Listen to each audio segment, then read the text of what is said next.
Tur and Dr. Abdul Wahab also.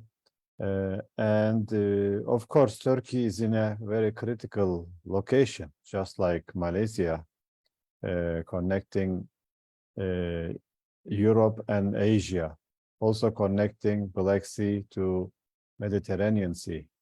And we have a also very historical location with the Ottoman Empire, and before that Seljuk Empire that controlled the major part of the world. And of course our region is like very critical in the conjunction between three continents: Asia, Europe, and Africa.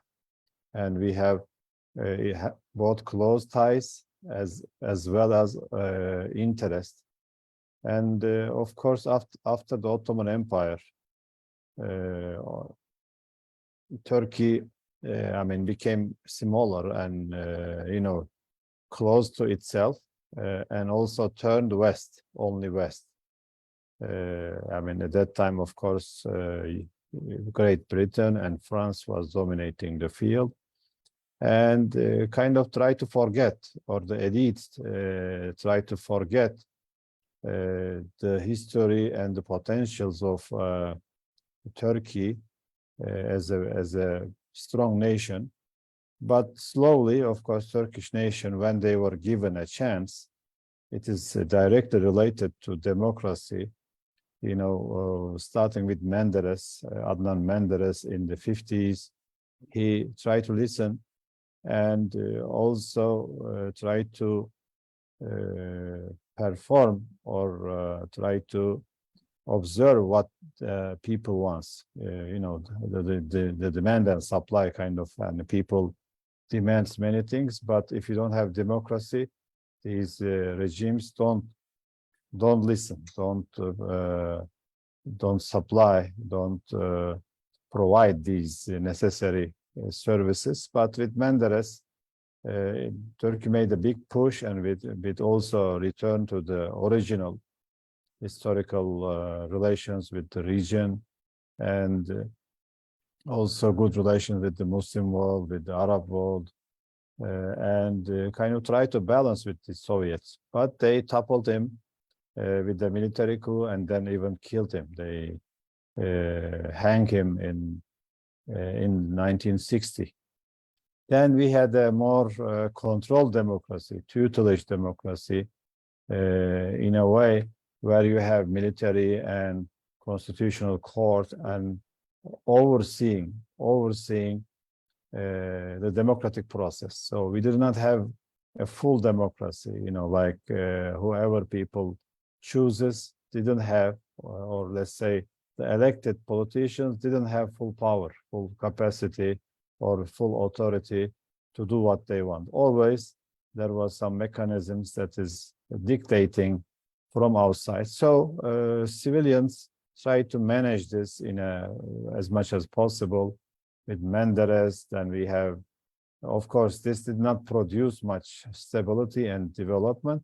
So Turkey keep going like military coups and interventions in every 10 years. In 1960, I said there was a coup and they killed Adnan Menderes, the prime minister at that time. In the 70s, there was another military intervention that toppled the government, a little bit softer. In the 80s, there was another full military coup, 1980. I barely remember this one, but it was major, with the almost like civil war between right wings and left wings and poverty and all this. Again, there was a military coup to as a savior. They corrupt first, and then they disrupt, and then they come to solve the problems.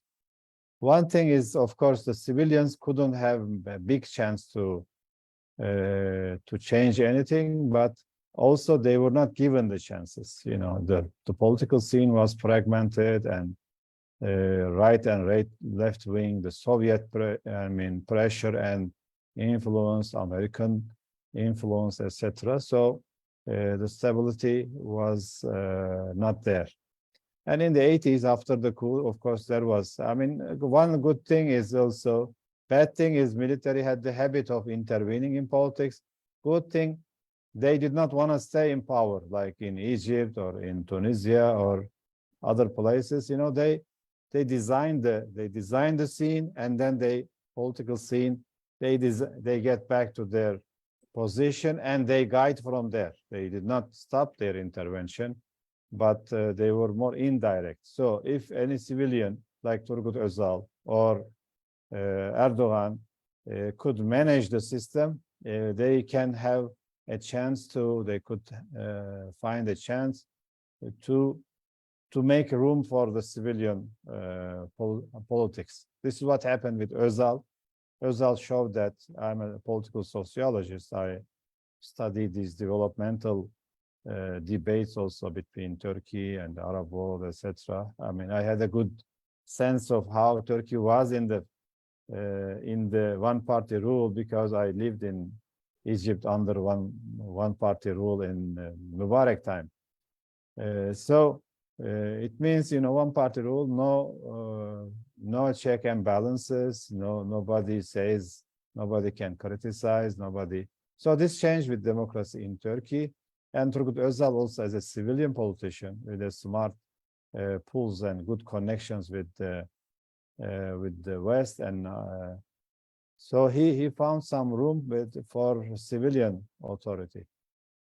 And this kind of he proved that Turkish society can produce, can develop, and can improve without much government support. Özal more like liberal type of conservative culturally and Islamically, but liberal in economic sense, in economic and political sense, which shows that Turkey make a big push during his time, but again he died very surprisingly, and many Turkish people think that he was killed also.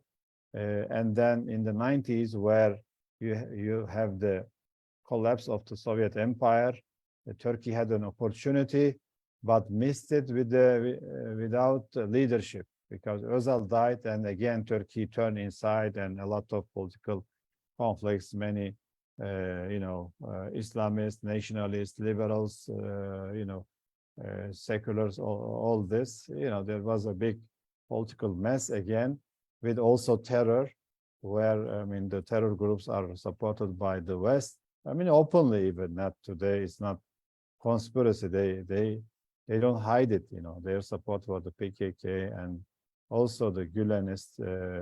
It was like to control Turkey or to weaken Turkey. This project continued, but it crashed so badly in the 2001. There was an huge economic crisis. In the meantime, they banned in the 90s Erbakan's Welfare Party as an Islamic party, of course, within a secular context. The secular constitution does not allow an Islamic party, still does not allow, but he made a big push with Erdogan's success in the municipalities, etc. And it gained a big popularity, and they tried to ban the party, but they failed to rule the country. At the end, Turkey collapsed with economic crisis. It gave a chance to Erdogan. He was very successful in the Istanbul municipal services, etc. As a mayor, he was seen as the savior, and with his charisma and with his hard work, he came to power with the very strong parliamentary majority. But he knew the system. He did not force the system. He went as a reformist, as a gradual policy to gain ground. But he thought we need to win the people first, then to force any cultural agenda or something. So he went with the services, strengthening the economy and people's life, transportation, health services, etc. And he maintained. But this, of course, brought challenges again from the establishment, where the military and the seculars had the dominance. So they challenged. They tried to stop this. In 2000, 2007, they tried to prevent Erdogan from becoming president because they said he was not secular. And then, of course, every time Erdogan he faced the challenges from the establishment and military, he went to the people and he got a big support from the people, like more than 50%, and he balanced this, and he keep doing this for a while now. But then after the Kemalists, then you had the Gülenists the same way with the American agenda. They tried to topple Erdogan in a couple of occasions, but in 2016 again they rebelled, and people's rejection and reaction supported Erdogan's government, and he remained in power.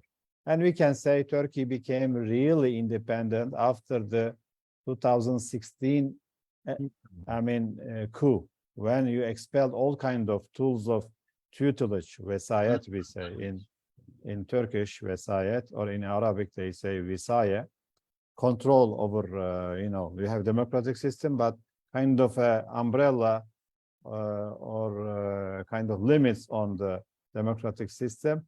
Turkey became fully independent after they expelled the, after Kemalists who is working for the West. Now you had the Gülenists, of course, they also got broken.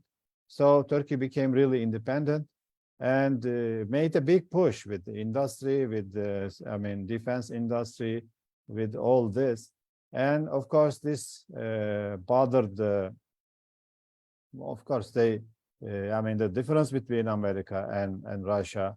Of course, America is our traditional ally, but they want Turkey as a weak under their control.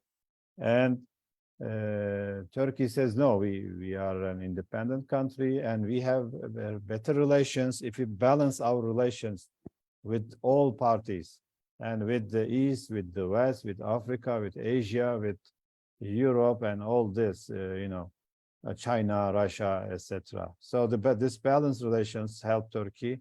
And America says, or the West overall says, you need to be under control. And they really hoped in these elections. And let me say, because Zelensky was in Turkey yesterday, Turkey balanced with all sides. But Russia was quicker to accept Turkey as a regional power, as a medium power, than the West. Only after these elections, America began to, I think that we need to accept Turkey as a big power. They always try to suppress, try to keep Turkey under control, but Turkey, of course, has history, has the potential, has other agendas, to remain independent. But at the end, now with the last elections, of course, was very critical, because Turkey, as I said, after the military coup, they go over the hill. Now they began to accelerate toward more independence and more democracy, opening to the Muslim world with East and West, South and North. In the end, it was like critical. We passed the critical point, but they tried to push back. This was like this last election, why it attracted so much attention globally, because it was a critical back, because they were like trying to make a last, big push to reverse, to make Turkey like the old days. And Turkish people, of course, we had the economic problems. Corona affected us. We had war on Ukraine affected us in the food prices, in the oil and gas prices. Then we had the major earthquake, which whose cost is expected about $100 billion. It was a huge, huge, huge hit. Of course, min Allah, this is destiny, but the cost is very high. And despite all that, Erdogan, with his credibility and hard work, also convinced Turkish people that he is the solution.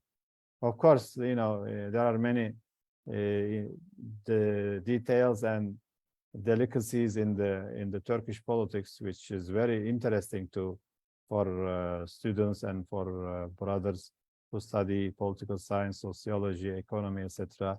To be, I mean, academically very interesting. But if you just give you an example, if you focus on the problem, this hurts Erdogan, because he was ruling in 20 years. And when the earthquake, many buildings collapse, it is natural that you criticize the government and the president. But if this is like hurts Erdogan or it works against him. But if you focus on the solution, and the problem, of course, is there. If you focus on the solution, who is going to solve the problem? Again, people say that only Erdogan can solve it. The opposition, which is consisted of 6 parties, and they have conflicting views and coalitions that Turkey tried before, did not help any. So, like the discourse focused on the solution rather than the problem, and he managed to convince people that he can solve this problem, and it worked actually. And of course, the major support, the open public support from the big Western newspapers that supporting the opposition and hating Erdogan, like economists and etc., really bothered Turkish people. They said not America or Europe is gonna solve or decide Turkish ruler. Turkish people will decide. So they said it is our democracy. Kind of a nationalism or patriotism emerged from these elections. That is saying, Turkish people are proud of themselves and they can manage themselves. They can choose their leader, not the Western media and stuff. So the outcome was very, obviously, clear victory despite all these difficulties. And now what happens? Then we need to understand, of course, Turkey will be continuing the same line. I can say Erdogan and AK Party also with the, traditional ties with the Muslim world is going to continue the same line, opening up and with more confidence, because now he has 5 years and also public support. And of course, the economic problems can be, I think, relieved gradually, and he can make more voice. And Turkey also remained in this election mode for too long, almost like 1 year. Everything remained in the election mode. The Western investors, even domestic investors, they waited, to see what happened in the elections, because there was some uncertainty. Maybe Kılıçdaroğlu wins or Erdogan wins. So the policies change. So investors change or wait for these changes. At the end, I think it went well, and it approved Turkey's independent model, if we can say. And it's going to continue with more confidence, with more energy. And in the foreign policy, I can summarize Turkish foreign policy independence and good relations, good ties with the neighborhood, with the natural neighbors, like not only West, but Arabs and Central Asia, Balkans. In the Balkans, there are Muslims like Bosnia, Albania, etc. In Caucasia, Turkey, of course, during the last decade made a major successes. Of course, it was hurt by the Arab Spring and the civil wars coming from there, because nobody supported. America didn't support democracy. Russia didn't support democracy. They crushed the democracy in Syria and in Libya and other places. But Turkey said, I'm not gonna give in or surrender, but make some differences, because America want to create a PKK state, not Kurdish state. They say Kurdish, but they are like proxies for America, the PKK state in northern Syria. So there was a project to divide Syria, to divide Yemen, to divide Libya after the Arab Spring. Of course, the region is already divided, but they want to divide more. And as a center, as a think tank, we follow the Middle East very well. And also they want to make a big barrier between Turkey and the Arab world with the PKK, America, gave the whole Syria border, which is 1,000 kilometers, and then also provoked Barzani in the Iraqi Kurdistan to make independent state. So our southern borders with Arabs was gonna be totally blocked. But Turkey prevented the Barzani referendum for being independence, and of course, majority of the Kurds are in Turkey. We may have, the estimates say we have about 20 million Kurds in Kurdistan. In Iraqi Kurdistan, they have only 4 million Kurds, maybe 5. And he says we wanna make an independent Kurdistan state. No, we said no, you cannot do it. And in Syria, there is maybe like 1 million Kurds, and America wants to make them all PKK, but they are resisting that. Not all Kurds are supporting the PKK. Very few. Now Turkey managed to deal with the PKK inside the country, but only supported outside. America still support them in Syria, in Iraq, also in the West. They allow them to do. With the Sweden, for example, we say, if you want to enter NATO, you need to stop supporting the terrorists. And they say it is terrorist, Sometimes politically, your terrorist may be his hero. Sometimes this is natural in politics. But they say this is a terrorist organization, but officially they accept it is a terrorist organization, but they keep supporting them. So we say, do what you say. And the condition they were expecting, of course, Erdogan would lose in the elections and Sweden would easily join NATO, but this did not happen. Now America also begin to soften its stance because they have a big headache with Putin, with Russia. Now Turkey's importance is increasing. So overall, Turkey in the new era will be a lot confident, will be a lot also stronger and with more confidence. What I mean is, in the previous terms, of course, it's a gradual change, and it's not easy to change any major political system. Turkey managed to achieve a major political change, but now we have to digest and we have to consolidate this new model. So this model is there, is active.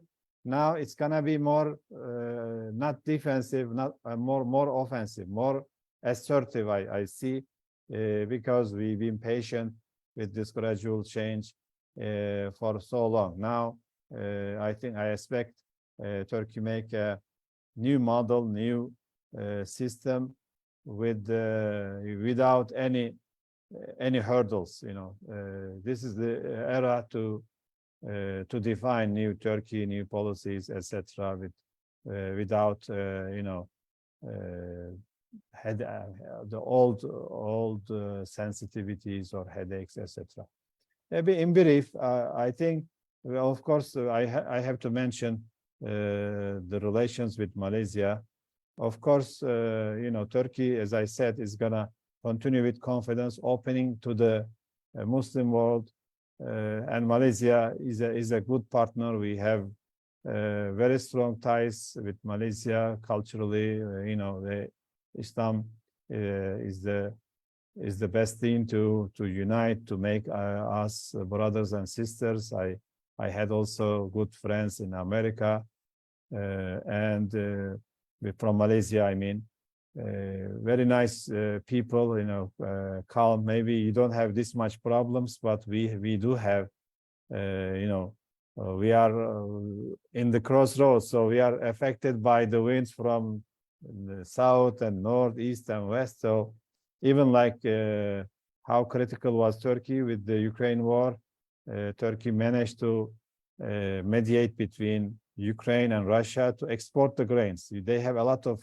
food produced, but they cannot sell it because Russia blocks the Black Sea. And this shows how important is the Black Sea. Then we have Mediterranean Sea. We have connection with the East and West. And all these very critical. Turkey's intervention in also Karabakh helped strengthen both Turkey's position in the Caucasia, which is also another critical region, also strengthen Azerbaijan, its status in the region, also in the global affairs. So Turkey not only helping itself, but also help his allies like Qatar. There was an embargo from its neighbors. Turkey prevented that. And now Qatar is an independent, more confident, and continues the same way. Like Libya, they want to bring a military coup type of person in Libya. Turkey prevented that. So Turkey built some confidence, especially with the defense industry. Of course, our ally America don't want to sell us, weapons that we need, like F-16, F-35, all this, and they want to punish, and they don't want to sell us the Patriot. Why? We had good relations with Russia. I am not fan of Russia, but we need a defense system because it's a chaotic world, and Americans don't want to sell us even with our money. And so we bought S-400 from Russia. In the flights, in the airplanes, F-35. This project, Turkey is part of it. Turkey also paid for this project. Like Americans, of course, they have a major share, but we also have, we paid the project. Let's say it's a joint project. They say you are out. We got very upset at this. And now they are softening, but at the end, briefly, to the Malaysia relations, things are, I think now there is a big opportunity with the new leadership in Malaysia, in Turkey, which have close ties with they signed a comprehensive strategic partnership, which is very good. We can improve this in many different areas. I think it also envisions comprehensive strategic partnerships. Means they are eye to eye. Turkey and Malaysia are eye to eye. They want to cooperate rather than conflict. We don't have any conflictual issue also. Sometimes it is possible, but conflicts also part of life, but we don't have any thorny issue between Turkey and Malaysia. We cooperate, Turkey and Malaysia cooperate in the context of Islamic organization, Islamic OIC, Organization of Islamic Cooperation, on the context of UN, United Nations, and G8. Turkey signed a free trade agreement with Malaysia in 2016, and it was active on the 15th. And it was the first with an ASEAN country.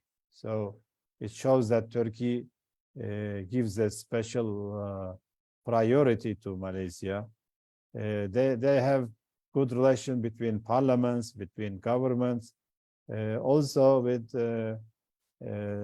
Malaysia invest in Turkey. Malaysian companies invest in Turkey. There is a cooperation on the defense field, and as you know, Bayraktar became very popular around the world and affecting the war in Ukraine also. And of course, as I mentioned, when Turkey realized, our allies, they don't want to sell us what we need, then Turkey decided to make its own, and it came one of the best. So, and in the Quran it says, وَأَعْدُوا مَا اسْتَطَعْتُم مِّن قُوَّةٍ. This, Sadaqallahu al-Azim. Prepare whatever you can, or however you can possibly you can. And Turkey tried this, and in the drones it came one of the best. Alhamdulillah, this is like from hard work, but it is also from a gift from Allah, and it is so we have the good defense industry building up, and good cooperation also with Malaysia. We have students from both sides. I have also my students, and I teach also at Istanbul University, and international relations, sociology together. And I have students. There is also a Turkish Scholarship Institute. They give scholarship to Malaysian students. I know many Turkish, even the politicians studied in Malaysia, Islamic University. And I'll give you one anecdote and how ideology hurts. You know, these Kemalist ideology hurt Turkey. When the OIC, they want to build these international Islamic universities. I mean, initially the plan was to build one in the east, one in the west, one in Malaysia, and another one in Turkey. But Kenan Evren in the 80s, he said, we don't want it. This Islamic, you know, this is too much for a secular country. Honestly, they refused it. And the Islamic organization that time bought the land, and the infrastructure was almost ready. They were gonna build a free university. Okay, why these ultra seculars? You know, they keep Turkey or prevent Turkey from development. So they refused this project. And Kenan Evren had good personal ties with Pervez Musharraf that time, or Zia-ul-Haq, I forget. And both, of course, the military coup type of person said, you know, you don't want to do anything about Islamic school or stuff. Take this, you know, I'll help you, whatever you can. So Malaysia was given this university. So this ideology that we have, they talk about development, but in the end, they prevented or they hindered them, I mean, development, okay, because they are afraid of Islam, and because it is in the name, you know, International Islamic University. So now Pakistan is making this, but of course Erdogan and new government opened a lot of universities. Now we have good universities, but this is a good example how we remain backward with this Kemalist ideology. Anyway, I took it long, but you know, Turkish experience also is very interesting to study for our brothers and sisters. Thank you very much. Thank you very much, Dr. Yuzal. I think it's very interesting that Dr. Yuzal talks about the International Islamic University, because our next speaker is from UIA. So I think that will be interesting. So again, thank you very much, Professor Yuzal, for, I think, a very succinct but very comprehensive elaboration on what's happening in Turkey before and after the election, as well as the challenges faced by Turkey, and how the country rise